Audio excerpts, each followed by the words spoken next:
টি-20 বিশ্বকাপের উত্তেজনা শেষ হতে না হতেই আবারও আন্তর্জাতিক ক্রিকেটে নতুন লড়াই শুরু হতে যাচ্ছে। দক্ষিণ আফ্রিকার বিপক্ষে গুরুত্বপূর্ণ সিরিজ খেলতে নামছে নিউজিল্যান্ড। তবে এবার দলটিতে দেখা যাবে বড় পরিবর্তন। বিশ্রাম পাচ্ছেন কয়েকজন গুরুত্বপূর্ণ তারকা ক্রিকেটার, আর সেই সুযোগে দলে ডাক পেয়েছেন ৩ জন একেবারে নতুন মুখ। কে এই নতুন খেলোয়াড়রা? কেন বিশ্রাম দেওয়া হলো স্যান্টনার ও কনওয়ের মতো গুরুত্বপূর্ণ ক্রিকেটারদের? আর এই পরিবর্তন কি নিউজিল্যান্ডের শক্তিকে কমিয়ে দেবে নাকি তৈরি করবে নতুন তারকা? চলুন জেনে নেই বিস্তারিত। টি-20 বিশ্বকাপ শেষ হওয়ার পরপরই বিজেদের ক্রিকেটারদের বিশ্রাম দেওয়ার সিদ্ধান্ত নিয়েছে নিউজিল্যান্ড ক্রিকেট। ব্যস্ত সূচি এবং বিশ্বকাপের চাপ কাটিয়ে উঠতেই এই সিদ্ধান্ত নেওয়া হয়েছে। দক্ষিণ আফ্রিকার বিপক্ষে আসন্ন টি-20 সিরিজের আগে দলটিতে তাই দেখা যাচ্ছে বেশ কিছু পরিবর্তন। এই সিরিজে নিউজিল্যান্ডের কয়েকজন গুরুত্বপূর্ণ ক্রিকেটার পুরো সিরিজ খেলবেন না।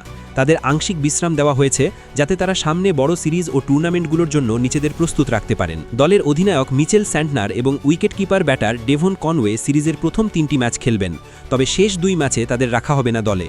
চতুর্থ ও পঞ্চম ম্যাচে দলের নেতৃত্ব দেবেন নিউজিল্যান্ডের টেস্ট অধিনায়ক টম ল্যাথাম। শুধু অধিনায়ক হিসেবেই নয়, সেই 2 ম্যাচে তিনি উইকেট কিপারের দায়িত্ব পালন করবেন। সিরিজের চতুর্থ ম্যাচটি অনুষ্ঠিত হবে 22 মার্চ নিউজিল্যান্ডের রাজধানী শহর ওয়েলিংটনে, আর শেষ ম্যাচটি হবে 25 মার্চ ক্রাইস্টচার্চে।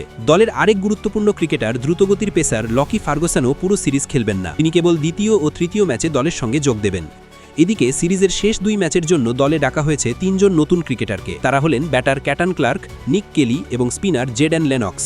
ফলে দক্ষিণ আফ্রিকার বিপক্ষে সিরিজের শেষ 2 ম্যাচ তাদের আন্তর্জাতিক ক্যারিয়ারের প্রথম ম্যাচ হতে পারে। এছাড়াও বিশ্বকাপ স্কোয়াডের বেশ কয়েকজন ক্রিকেটারকে এই সিরিজে বিশ্রাম দেওয়া হয়েছে। তাদের মধ্যে রয়েছেন Finn Allen, Mark Chapman, Jacob Duffy, Daryl Mitchell, Glenn Phillips, Rachin Ravindra এবং টিম সিফার্ট। এই সিদ্ধান্তের ফলে দলে তরুণ এবং নতুন ক্রিকেটারদের সুযোগ তৈরি হয়েছে নিজেদের প্রমাণ করার। আন্তর্জাতিক ক্রিকেটে নতুন প্রতিভা তুলে আনার জন্য এটি বড় একটি সুযোগ হিসেবে দেখা হচ্ছে। দক্ষিণ আফ্রিকার বিপক্ষে 5 ম্যাচের এই টি-20 সিরিজ শুরু হবে আগামী রোববার। উল্লেখ্য, খুব বেশি দিন হয়নি টি-20 বিশ্বকাপ শেষ হয়েছে। সেই টুর্নামেন্টের ফাইনালে ভারতের বিপক্ষে হেরে রানার্স আপ হয়েছিল নিউজিল্যান্ড। ফাইনালটি অনুষ্ঠিত হয়েছিল ভারতের আহমেদাবাদ শহরে, যেখানে 96 রানে পরাজয় বরণ করতে হয়েছিল নিউজিল্যান্ডকে। তাই এখন দক্ষিণ আফ্রিকার বিপক্ষে এই সিরিজটিকে নতুন করে ঘুরে দাঁড়ানোর সুযোগ হিসেবেই দেখছে নিউজিল্যান্ড। একই সঙ্গে নতুন মুখদের পারফরমেন্সও নজরে থাকবে ক্রিকেট বিশ্বের। এখন দেখার বিষয়, এই তরুণ ক্রিকেটাররা কি আন্তর্জাতিক মঞ্চে নিজেদের প্রমাণ করতে পারেন নাকি অভিজ্ঞদের অভাব ভোগাবে নিউজিল্যান্ড দলকে।